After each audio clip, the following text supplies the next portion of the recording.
you ever wondered what a blueprint is for doing your absolute best?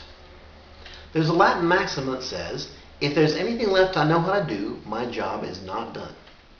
For example, with cleaning a stove. What do I know how to do? Well, I know how to wash the surface and make it clean. Is there anything left I know how to do? Yeah, I know how to take the elements out and clean the trays underneath the elements in the dishwasher. So I'm washing those in the dishwasher. I say, is there anything else I know how to do? Well, I know how to take the oven cleaner and clean the oven. Was there anything else I know how to do? Yeah, I know how to degrease the hood and wash the surface from the front with Lysol or Windex.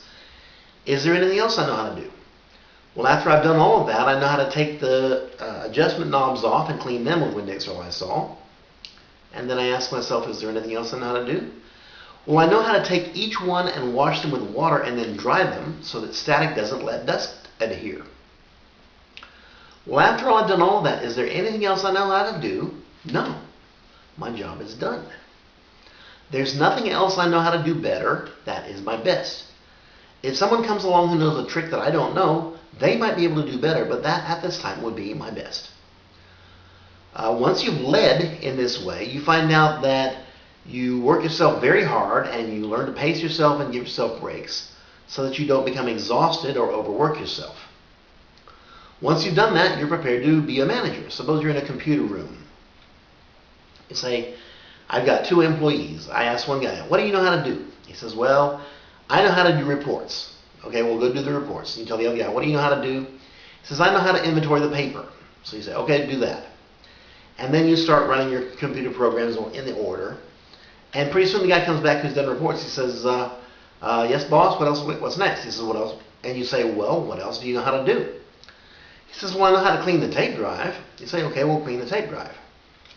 Well, he's off with alcohol and swab and doing all the things, cleaning the tape drive. And somebody else, the other guy comes back and says, I'm done, boss, what's next? You say, well, what do you know how to do?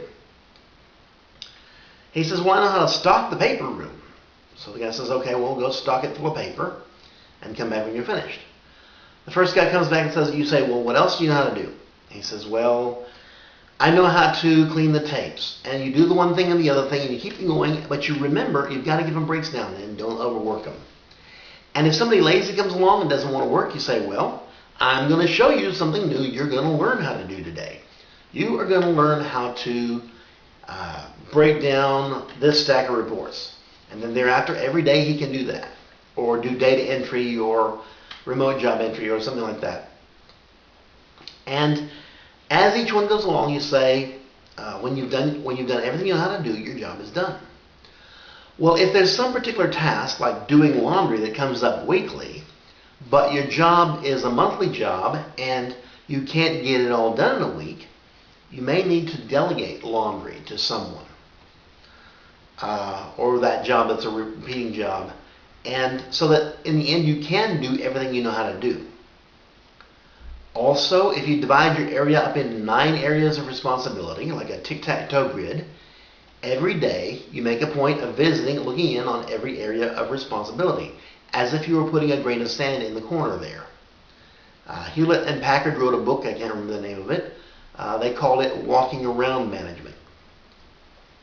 Once you've done that, you'll become a very good manager, and your people will do their best.